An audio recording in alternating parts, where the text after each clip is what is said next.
Hey guys, welcome to Endorian Guitar Works backstage. I already had the first flub of the show, so the rest of the show is going to go flawless. Downhill from here. As you all know, this is a guided look at life experiences and the ways and means of the guitarist's journey. Welcome to episode 6. I'm Brian McCoy. I'm Matt Ackerman. Yeah. Nice to see you. Matt. Brian. Yeah. So, first off, I want to thank everybody for being patient. We moved this show from Sunday, which is what we've been doing. I guess we've been doing them on Sundays, and we moved them to Tuesdays just because sometimes family stuff happens. So, much appreciated, and all is good, and we're here and ready to rock. Yes, sir. And, before we get too far into anything else, I want to let you know of some exciting stuff that we have happening coming up. So, one thing that we're going to be doing this weekend, May 21st and 22nd, is the Tacoma Guitar Show. We're going to Guitar and Drum Show. Guitar and Drum Show. We're actually going to be going down there on Sunday to hang out, walk around. Now, we're not a vendor. We don't have a booth. No, we don't have an exhibition booth this year. No, but we're going to be walking around. We're going to be hanging out. We're going to check out some gear. Come on down. Meet us. We'll be wearing some, Matt's got his Let's Rock More shirt. We'll be wearing that kind of stuff. The hats, the shirts. What else is going on there that day? At the drum show, so there's going to be live music, lots of professional, just world-class pros down there, like people either demoing the music or professional artists. It's a buy-sell trade event too, so bring your guitars down there if you're wanting to trade up, or bring your wallets, right? Cash is king, right? Stephanie Johnson is playing, That's I believe, right. Yeah. on Sunday. Yeah. Sunday, and she's I believe she was on The Voice, but she's a she was Tacoma local and fantastic singer and local guitar player. Local girl done good, I think. Yeah, absolutely. After the Tacoma Guitar and Drum Festival, and there's a little local community picnic that we decided to sign up for out here in Olympia, Washington, halfway between Olympia and Shelton. It's the Steamboat Island Community Picnic, and we're gonna have a booth there on June 25th. It's a great opportunity to come out, support some local organizations. There's going to be music. There's going to be food. It's super cheap. It's like $10 or $20 a family. They've been bounce houses and face painting and all these cool things. Our booth is going to have guitars. It's going to have maybe a photo booth. We're going to have maybe mini guitar lessons. I'll have some other guitars out there. I might be fixing some things. Come down, hang out with us. I'll post more details up, but the really simple version of how to get there is to go down I-5 until you get to 101, go north until you get to Steamboat, get off, and look for the little tiny golf driving range, and it'll be set up right there. So that's on June 20th. Should be a really fun event. On June 25th. Yeah, no, it's going to be super fun. As for the show, coming up, our next show after tonight will be on the 29th of May, and actually we're not going to do it in the evening. We're going to actually move it up to the afternoon because we have special guests, Los Accupados, which is a ska band from Tacoma. We're really excited to have these guys come on. They actually started the band during the pandemic, so they've been playing, I think, for about a year and a half now. Yeah. And I've played a bunch of shows around town. Their Facebook page has some videos of some of their shows and stuff. They seem like a really cool group of people. So we're going to have a little chat. They're going to play a few tunes. It's going to be a lot of fun. Yeah. So make sure you check that one out. It's going to be 3 p.m. on May 29th. Yep. And then in June, and we're still solidifying the date, but in June we have Liam Kyle Cahill, who is a folk rock guitar player out of Las Vegas, and he's going to be with us playing some songs off of his new album. Right on. And Eric Royals from Jasper Amplifications in Dallas is going to be on in July, around 24th, 26th. Going to be joining us remotely to talk about his amps that he's building right now. They're kind of they're like an old school Marshall sound, I guess, what he's going for, right?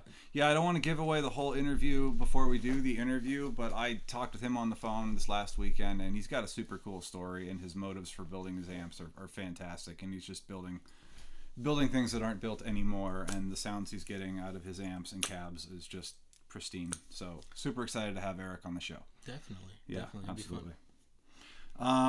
Let's see. So we're going to do some big news about how we're going to be hosting this show. And then we're going to dive right into the giveaway and the gear that we have for sale, and then into the big project today, which is a Stratocaster. But we're going to be... when I started the show, I committed to everybody that I wanted to deliver this value for free. At the same time, this is a business and we have to bring in some revenue. So I said, I lost a lot of sleep over how do we do both of these things. So what we're going to do is we're going to continue to broadcast live for free on Instagram. I'm committed to that 100%. We're not changing that. Enduring Guitar Works Backstage live on Instagram for free. And each episode will be left up on Instagram for about a week or two. And then after that, we're moving it into a Patreon. And that's where we're going to put all of the archives of everything that we ever do, plus special content, plus advertising packages, plus all these other things that give other businesses a chance to help produce the show, which will, of course, lead to an even better show and all that. So, again, everything is still going to be for free on Instagram, but you might see us promoting this Patreon. It does not mean that Backstage Live is going away. It just means that we're going to sort of part it out to an A and a B. Right, and so if you want to support us financially in any way, look for our Patreon. We will be obviously putting more information out when we have that all set up, when we're going to be starting to move that stuff over, and we invite you to come join us over there so that we can keep this thing rolling and maybe give you a little bit more stuff that's on the not so free side of of the giveaway. So cool. Yeah. So that brings us to the giveaway. So the giveaway, for those of you who may or may not know, right? In April, I reached out to everybody on the Endorian Guitar Works mailing list, and I sent you guys some free stuff as a thank you for coming along with me and us on this journey. And then I also wrote you a letter, and that letter told you what my direction was in terms of repairs and customizations, in terms of lessons, in terms of everything backstage, and in terms of our apparel line, which we're doing this big kickoff right now. So this drawing, if you received that letter, that entered you into this hat. You want to show the package? Show the gear? Let's show the package. Let's show the gear. Let's see. We have the swag. So we have the Endorian Guitar Works shop t-shirt. Yes. And in this giveaway, you get 2 t-shirts. These are some mediums. You can have any size you want, men's or women's. We'll reach out to you and to make sure that we get everything squared away for you. We've got a black lid, a black on crimson lid, and a really nice beanie for, oh my God, we're not even into the summer yet, but at some point it's going to be cold and you're going to want that beanie. So the beanie. The white, if you can tell, the white looks a little bit different because the white is actually this hat that I'm wearing right now, which was my demo before I ordered the hats. And they're not quite with us yet, but I am going to send you the white hat with the black stitching as part of this package when they show up in about 2 weeks. I got to say, that white hat with the black stitching it's super sharp. Pretty sharp. It's pretty sharp. I myself have one of the black hats, the black on black. Yeah. I know you've seen Matt wearing the black with the red bill. Mm-hmm. So that one. Yeah. That one right there. So yeah, 2 shirts, a beanie, 3 hats, all to someone here. Right there. Right here. Right there. Brian. Oh, you want me to go? Okay. I'm not going to look either. Winner. Bill Moore. Bill Moore. You do not have to be present to win. But Bill Moore, I will reach out to you. I will go back into my database and I will see I probably have your email and your phone number, and I will get in touch with you. And the swag pack is yours. Sweet. And if I can't get in touch with you, we'll come back with the hat at the next episode. So, Bill Moore, your name is there. We'll keep the hat over here just in case we need it again. But, yeah, definitely. All right. Congratulations, Bill. Somebody on Instagram, find Bill and tell him to sign in. Bill, join us now. Actually, now I should have mentioned this earlier. If you want to keep supporting this show, click that little paper airplane in the bottom of the Instagram broadcast and send this to other people who might want to be watching who didn't get notified. That's true. That's a good thing. Good thing to remember to do. Also, don't forget this is a conversation, so go ahead and add a comment at any point in time during the show. If you're not watching live, you can still add comments. We will answer questions as we can as they come up. So that moves us out of the business and into the fun stuff. Brian, what are we talking about today? Well, I'm assuming because there's a Fender Stratocaster laying across your table They here. can't see that. Well, they will in a moment, right? We've got a Fender Stratocaster You got here. a Fender Stratocaster. I think we're going to tear into it and do a little repair on it. You were saying that there is something wrong with your Fender Strat. So why don't you tell me a little bit? We shouldn't tell them that there's anything wrong with my Fender Strat. I built this guitar. Your perfectly built guitar has nothing wrong with it, and you're still going to work on it. No, what exactly is the reason for tearing into this? So I was sitting down to play this guitar a while ago, and I noticed that when I flipped over into my neck pickup, there was no sound. And then I flipped back, and then there was sound again. And this is just a normal thing. These switches, as you can see, there's a big crack. Not a crack, but there's a slit in the pick guard here. And dust can come down in here. Moisture can get into there. You can get some oxidation. And, you know, if you want a guaranteed fix, you can replace the switch. But that's a $15 part, and you have to solder. And when you solder, you always run the risk of something not working. And it's always best to just take the simple approach first and give it a clean, if you can. So yeah, today that's what you want to do. Today that's what I'm going to do. Basically open it up, clean it out a little bit. Yeah, and we're going to do that with everyone here watching. Yeah. Cool. So as you're tearing into it, I'll ask a couple please. of questions here. I myself am somewhat of a novice when it comes to repair and maintenance of my axe. I've been playing guitar for quite a while, but you know, this has all been a part that has eluded me. I've never really done my own work, so I'm learning just as much as anybody else here. Cool. So your 5-way switch, you're dealing with different tones, obviously, because you're getting the different pickups.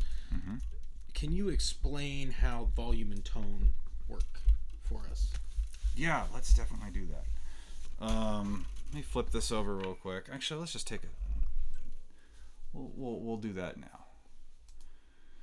So right here, what you're looking at is a wiring diagram of the standard wiring of a Fender Stratocaster.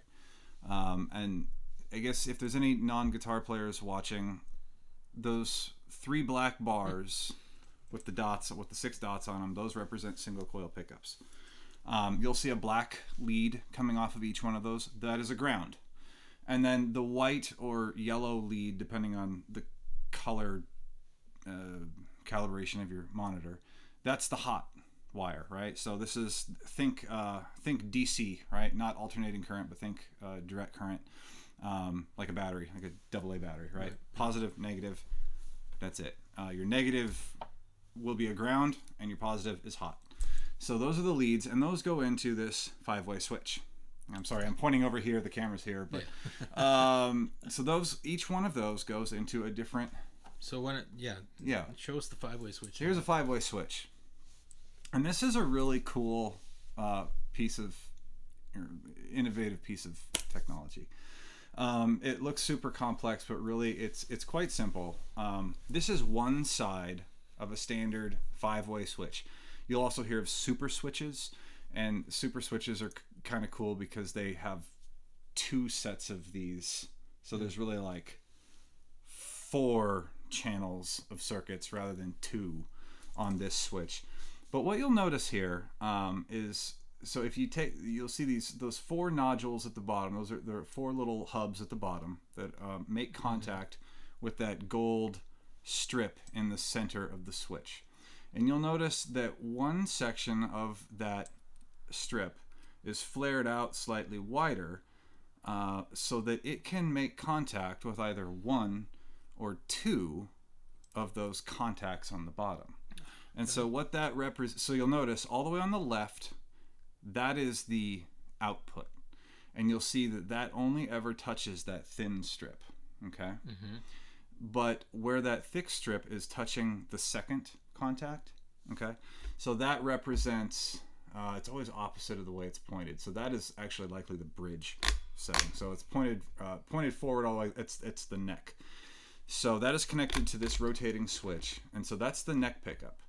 And when you pull the switch back into position number 2, it makes contact with the second and the third prong. In the middle position, just the third prong. In the fourth position, the third and the fourth prong, and in the fifth position, just the fourth prong. So that's how you get neck, middle, bridge, and bridge. So it bridges the contacts between the input sections of these wires that come in, and it puts the output signal out that one contact at the end. And then so that's what affects your tone, because you're using that affects which pickups you're using. Right. Okay, but that is everything that is output out of a pickup is volume. Okay. So what you can see, I don't know if you can see it that well, but down the center of that switch is a little bit of orange, and what that is a jumper. That prong is wired to the exact same contact on the other side of the switch. Okay.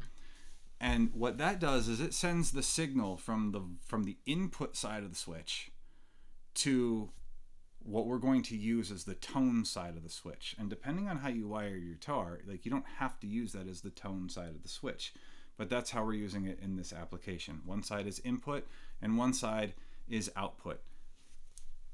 So that what that does is it bridges the signal over to the other side of the switch, and then you can see the purple takes that and it jumps over to the volume knob. Okay? Gotcha. So that's your volume. That's your output. Okay. Now, this gets a little complicated because the question is, but Matt, how does tone work? I get it. You've got my pickup. My pickup goes into the switch. You've selected what pickup you want it to use, and then it sends it to the volume knob, and then the volume knob sends it to the output jack. But how does my tone work? And that is a great question. And honestly, like, that's a question that I should have asked 20 years ago. I didn't figure it out till like a few years back, because I was really good at following wiring diagrams. But what I wanted to be able to do was just sit down and say, I'm going to wire this up. And if I had a diagram, I could do it. Copy what you see. Like that. Sure. But what if somebody just handed you a bunch of parts? Would you know how to wire it? I know I wouldn't. Right. So you ask the question, how does this work? And what's amazing is it's actually pretty simple. So if you did a science fair project ever, you will probably know the difference between a parallel circuit and a series circuit. So a series circuit is, let's say you have 2 light bulbs and a wire comes out of a battery and it goes into one side of the light bulb, it comes out of the other side of the light bulb and goes into the next light bulb, and then out of the other light bulb and back into the battery. Those 2 light bulbs are connected in series, right?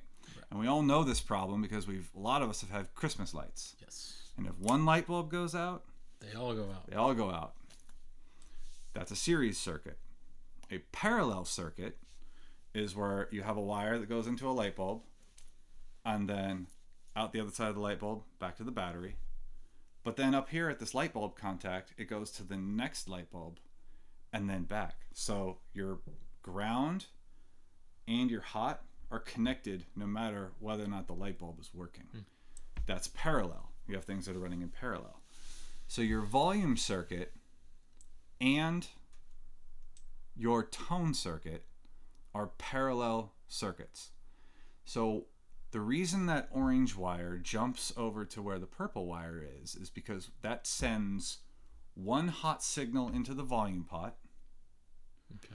And then it sends a hot signal into the other side of the switch. Right. And then the same thing happens over here, and I'm not going to repeat it, but you'll just trust me on this, and we can go into more detail if there's questions. If there's questions, write them in the thing. Please add questions. But basically, if you think of these other volume knobs, these other pots, the potentiometers that have the pink and the orange circles attached to them, those are called resistors. Those are your tone knobs. And a tone circuit is a volume circuit that is governed by a resistor. Resistors are a subject of a whole other show. But to make it simple, what a resistor does is it captures only certain frequencies. So all frequencies are like wavelengths, right? And the resistor captures only certain amplitudes of wavelengths. So when you turn the volume knob, that is actually a tone knob, down, when it is being governed by a resistor, what it's actually only doing is sending the high frequencies to the ground. So when you turn a tone knob down, what you're really doing is turning down the volume on the high frequencies. Interesting. Okay. Yeah. So you have a volume circuit, which is going straight to the output jack, and then you're splitting that signal and sending sending half of that into a circuit where you're tapering off the high end, which is how a tone circuit works. And on a Fender Stratocaster, when you have, when you're in this position, you've got this knob that acts as your tone.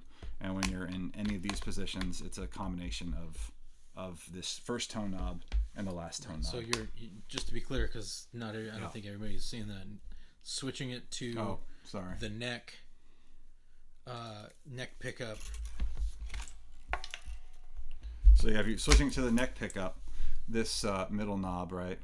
And then this will still be the middle knob, and here in the middle and the last three positions are governed by both these different tone knobs.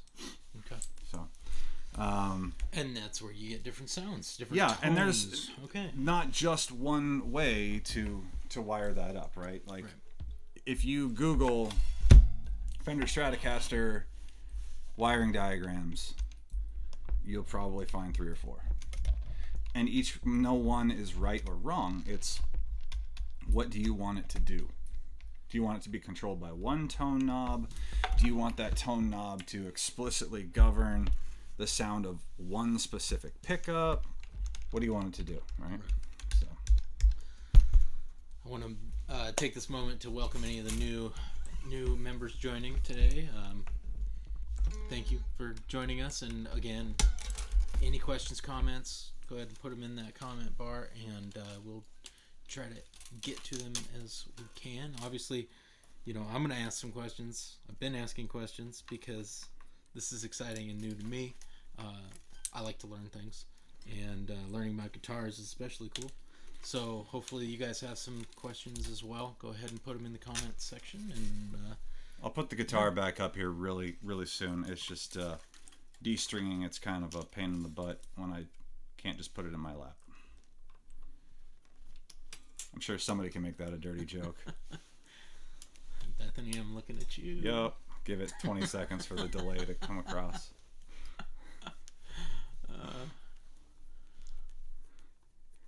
Victoria is still on the line. I caught her show. She does a show on Tuesdays. I'm really glad that our show doesn't conflict with hers. I caught her show today. Really great show. Great singer-songwriter on the program today. Really cool voice. Go back and check out her Instagram. And make sure you guys can see the guitar. The Git Fiddle. The Git Fiddle. Yeah, I see Mari? Is it Mari or Mary from Accupados has joined us as well. Looking forward to talking to you next weekend and seeing you guys play. That's for sure. So I know that you built this guitar, so you've done some modification to it. Yeah, I built this guitar. We're going to see some of that, but I don't know, you want to explain a little bit? I forgot that I hid all my cocaine under the pick guard here, so no. Bear with us. We'll be picking the guitar up again. Feds will be here any second. So when I was setting up this guitar, I set it up just the way it's set up with Fender Texas Special pickups. I was out to create not a Stevie Ray Vaughan replica, but something that sort of paid tribute. Right. And that's why I went with the Texas Specials. And with guitars, I guess something that we didn't really talk about in the wiring diagram, when you dial the volume down, there is a effect that happens where tone is also rolled off the top. So the lower volume you play, the muddier the sound is. And there's ways to combat that. One of them is called a treble bypass or a treble bleed circuit. One of the most common ways to do that is you take a resistor of a certain rating and a capacitor of a certain rating and you twist them together in parallel. Some do it in series, but a lot of people, Don Grosh, I think, does it in parallel, and you wire that across the volume part, the volume in and the volume out. And that helps to combat when you dial the volume down. It keeps the treble and the bass at the right ratio. Right. This is not a perfect practice, though, because all of these things are affected by the resistance of the wiring. So, like, if you used a 100-foot cable on the way to your amp, it would sound different than if you used a 10-foot cable on the way to your amp. Right. And I had done some reading that changing the way your tone circuit was wired on a Strat could... Sorry, bear with me. This is that moment where I'm terrified it's going to get stuck under the neck. There we go. Changing the way your tone circuit is wired to the volume circuit can also interplay with that. And so I did an older wiring mod. In the newer Strats, what you see is that the volume comes into the volume pot and that the tone circuit starts on the input side of the volume pot. And what I did is I took the tone circuit and I started it on the opposite side. So the current or the signal goes into the volume pot. The volume is controlled by the volume and sound is sent into the ground. And then the leftover signal, which goes out, that's where I started my tone chain. And it's interesting. It sounds really good. And it actually, I noticed that there was less of a treble roll off at lower volumes. But it also sort of allows the two tone controls to affect volume output as well. There's a lot more interplay between the tone and the volumes than a lot of people would like. I like it. And would that be different with different pickups too, or is it? Yeah, totally. So this is, and let's let me go in here kind of tight. Funny, it kind of looks like the wiring diagram. It kind of does, but it's Just a also little bit. it's also kind of different. And I'll change the focus here in a second. And yes, Mari, thank you. I apologize for. Mari, not Mary. Okay. Sorry, Mari. But thank you for clarifying for me. Okay. So we're gonna do the best we can here. I'm gonna move this electrical cleaner. Yeah. Okay. So we have our we have our wires that come out of our pickups, right? We have the black wires, and those all get soldered into the back of a pot, which is our ground. And then the hot wires are coming out and getting soldered onto this side, this far side of the switch. And then what I've done here is, I'm just making sure that I'm not full of it. Yeah, okay. So all the pickups come into this side, and this would be the pickup, right here. This would be the output right here. And this comes over to the volume, and then the volume, so the input into the volume pot, and this is the output, and this comes out to the volume, the output jack, but then this side comes over and bridges over to the other side of the switch and goes to the tone pots. So that's how this setup is a slight degree different than this setup, where everything comes out of this switch to the volume and then directly into the tone. So in a standard Strat wiring setup, the tone comes before the volume, and in this Strat wiring, the tone comes after, right? Okay. So what I'm going to do is I don't like shooting. What we've got here is just some. What we've got here is just some electrical contact cleaner. And there's better stuff than this. Don't use regular WD-40. We want to use the spray contact cleaner. Otherwise, you're just shooting oil at it, and that's not what you want. This is more like, what's in this stuff? This is God, I don't even want to tell you, and I wouldn't be able to pronounce any of this anyway. So, but what a lot of people will do, I'm gonna clean my pots, and with a pot you can do this. You can just take off the cap and shoot it down into the pot because everything it gets kind of captured inside this little metal case. But if I shot anything down here into this crack to clean this 5-way switch, all I'd be doing is blowing it like straight down into the wood. Like it's not, nothing's gonna get in here. So I want to get right at it and just hit that stuff right like that.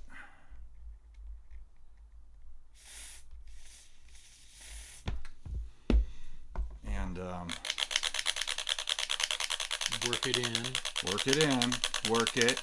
Work it. Working it.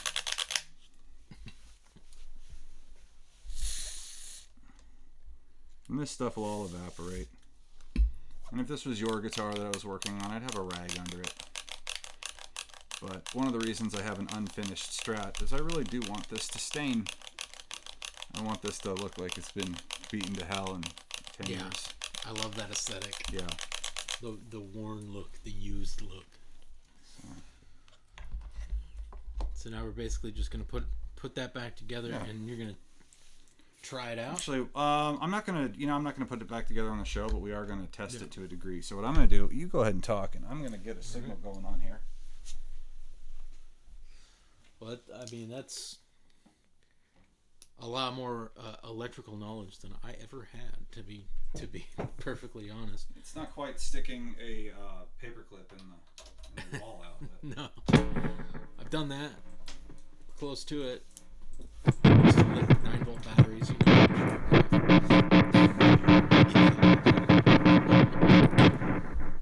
So what exactly are you doing to test this thing, since we're not? I mean, it's still obviously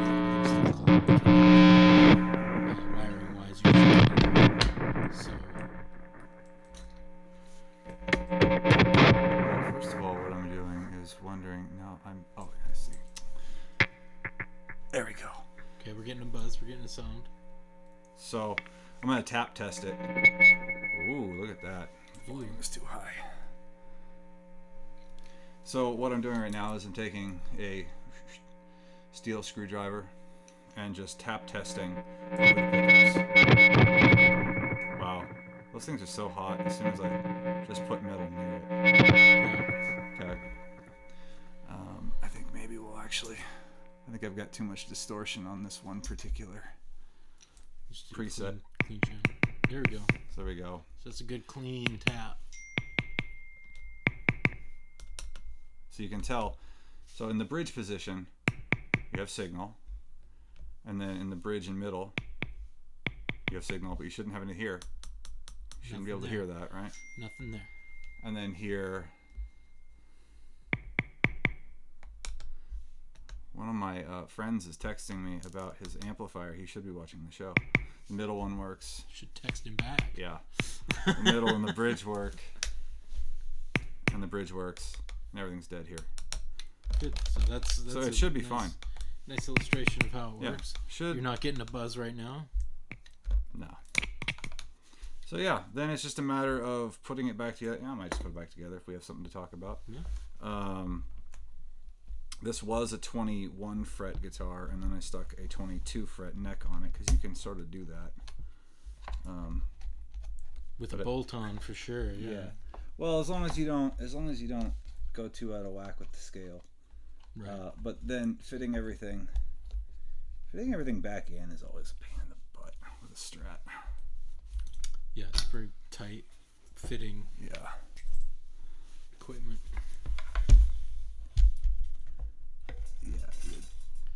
so, you know, Yeah, precision.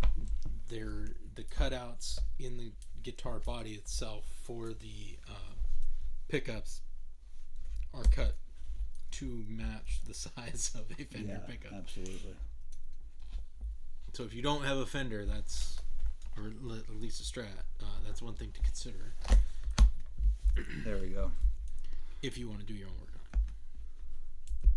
There we go. So, I will start putting screws back in it. All right. I'm a sucker for distortion. Love the sound. Yeah. Me too. I wish I played clean more often. But I just love the resonance. How do you not? If you're a rock and roll fan, right? You gotta love some distortion at least. I don't think there's a single rock band that's gone without distortion. Thank you for the notification there, the comment. Mind adjacent. So, yeah. Yeah, it's funny. I was thinking about this today. Wearing my Ghost t-shirt, and you got that Hagstrom. It's upstairs now. And, well, one of the guitar players for Ghost also uses Strats. So, somewhat apropos, I guess, me wearing my Ghost t-shirt. And I guess they're going to be going on tour soon with Mastodon, but they're not coming up here. I'm kind of bummed about that. Two of my favorite bands. Yeah. coming to California. That's as close as they get. So I've had some folks ask me, because it seems it's kind of funny to be a business that repairs people's instruments, and at the same time, like, actively shows you how to repair your own instruments, right? Yeah, it is kind of an interesting business model that you got there, Matt. But it's really cool. Like, here's the reality of the situation. Not everyone wants to do it. No, right? no. And you can't, like, my philosophy is that you can't be, like, the information's out there. I don't own the rights to repairing guitars, and I'm sure as hell not going to try to stop somebody from, you know, becoming more informed and knowledgeable, especially as a musician, right? There's times where you need to go to somebody, and there's times where you need to save a few bucks and do it yourself. Well, and then there's always little things that I think everybody should do. It's kind of like driving a car. Once you have a car, you should know how to change a tire, change the oil, you know, do some minor things at the very least, right? Yeah. But, you know, I think back to the way I learned, and not, you know, I had a couple mentors growing up, but one in particular who still to this day, you know, and I reached out to him and said, hey, I'm thinking about quitting my job and doing this full time. And I said, do you have 45 minutes to talk on the phone, or to have a Zoom call? And he said, sure. And we talked for 4 hours. Nice. You know, like, he didn't get to be a person that I would admire for the rest of my life, being a person that, you know, held information to himself. Stingy. Right? Yeah. One of my customers, I think I talked about this on Instagram, but one of my customers, he had brought me a couple guitars, and we got him totally set up every single time, but he wanted to dive in and do one himself. And I was like, cool. How can I help? And so I walked him through to the best of my ability, and I mean, over, like, remotely. He wasn't over at the house. Right. And he just wasn't that familiar with the soldering iron, so he did the best he could. And at the end of the day, he was all, like, burned and as you do the first time, and pissed off, and still ended up bringing the guitar over. But, like, he gave it a try, right? And he'll try again sometime, and eventually, like, he'll be doing it. So yeah, it's a balance between the two, for sure. Right.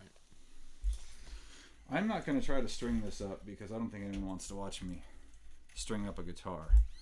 But yeah, we're good here, and that's the wiring on a Strat, and on my Strat. And I will put new strings on this and post a video here a little bit later. Right on. Yeah, do a little bit of Stevie. And, A little bit of Stevie. yeah. Maybe it'll even sound better. Maybe.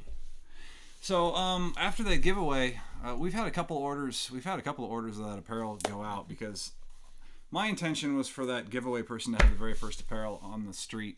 But I was also getting the shop going at the same time, and a couple of orders came in. I thought that's pretty awesome. Like even before I was telling people about it, people were buying things. Like yeah. So a couple snuck out before, but now everything's officially on sale. So please go to my website. You can either hit the link through Instagram or you can go to EndorianGuitarWorks.com, click the menu, click the guitar on the top, this guitar. You'll see this guitar. Cut that. I'm going to cut this thing out. You'll There we see go. this guitar on the top of the website, and that takes you to the store. And I'm all set up for like in-home postage now. Yeah. So like rock and roll. That's right. But more than that, come out and see us in Tacoma for sure. For sure. And come out and see us if you're down in the Olympia area in June. I can't tell is that a hand raised or is that? I don't name names. He just named himself. Yeah, Scott. Scotty Scott Campbell. is an awesome guitar. You should check out Scott Campbell's Instagram too. This guy's only been playing for like a year, and it's amazing. Scott, you need to post more things. Like as you post all these awesome stories, and then they're gone a day later. Is he like me and doesn't know really how Instagram works? I don't I'm an know. old fogey, man. I don't know, but I don't he's know a this really stuff. good player, and you should be putting posts up there so like I can, like people can go back to it a month later and be like, oh yeah, that was when he played that one tune and like it, and then make those your stories. I was the soldering for. Yeah, I know. I was. Oh, yeah, I was there you trying go. to. I was trying to That was spare you. that was the hand raise. Okay, Here's gotcha. one. We put together a Call himself out. wicked strat for that guy. Yeah. Yeah, he's got the Malmsteen. He's got the Malmsteen pickups in that Oh, thing. nice, dude. And so fun. So I suck at the Instagrams too, so so well, stop. Like just. Make your videos, These post goddamn them as actual Facegrams. posts because you're a damn good player, Scott, and people need to hear that. And then put them as stories. Anyway, I'm not trying to make you feel like mind saving adjacent. in highlights. Yeah, save absolutely. stories and highlights. You're Scott. You're a way better guitar player than you give yourself credit for, especially with like how little you've been playing Yeah, so post that stuff on the Facegrams. on the Facegrams. But yeah, no. So he had okay, he can correct me if I'm wrong, but I think it was a Mexican Strat, Mexican Standard Strat, and we put the Yngwie Seymour Duncans in it, Nice. and I felt compelled to get it to him like on a deadline. I wasn't on a deadline. I just was like, I could have given it to him Monday, or I could have given it to him Friday night. Right. And I was like 10 minutes from finishing the job. And so I texted him and I said, it's almost ready. I can probably deliver it within a half hour because I had nothing going on that night. And I finished up everything and I put the pick guard on the guitar. And I sat down and I plugged it in downstairs. And it's the sickest sounding guitar. You're like, I'm not giving it back. I'm keeping it. Do I tell him I screwed up and that it's not ready? Just so you can play around with it tomorrow. No, I gave it back to him that day, and I think I might have to make one of those too. Yeah.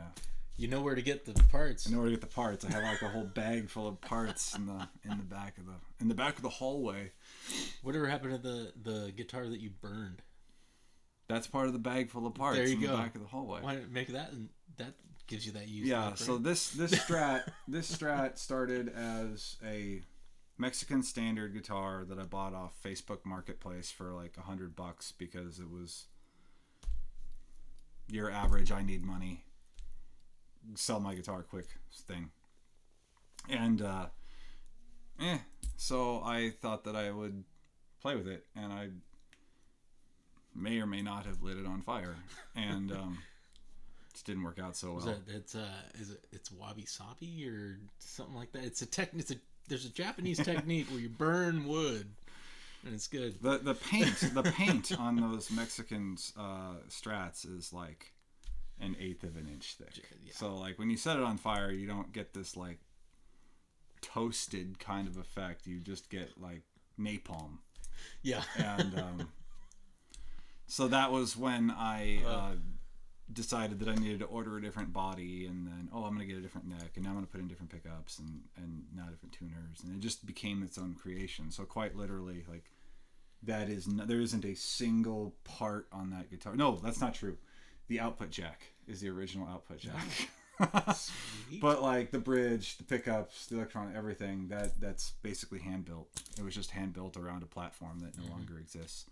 And then Mark Tyler, out of Tumwater, Washington, routed the other pocket so I could put a left-hand trem on it. Oh, there you go. A la Stevie Ray. Mm-hmm. That's as much as I will go. I'll put the Texas Special pickups and the left-hand trem on it, but I'm not gonna like try to make it look. You're not gonna put the SRV. No. You're not gonna do any of that kind of stuff. This is your guitar. It's not a Stevie. That's reserved for the man himself.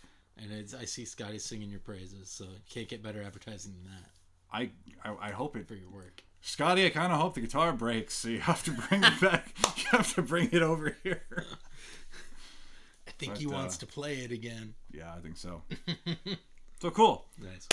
Well, we'll wrap it up, and so yeah, go to the show on Saturday and Sunday too, because it's a 2-day event, and I believe the tickets are good for both days. So if you have they're cheap. I mean, it's inexpensive. So. Yeah, and you can bring your kids. I'm not gonna bring my kids because it's business for us, but it's a family friendly event from what I hear. The 21st and the 22nd. We'll be there on the 22nd. Yeah. And totally. Coming out, join us. We'll just be hanging out and checking out everything. So we'll bring stickers with us if you don't have stickers yet. Yeah, for sure. Cool. And as always, fret less, rock more. See you guys.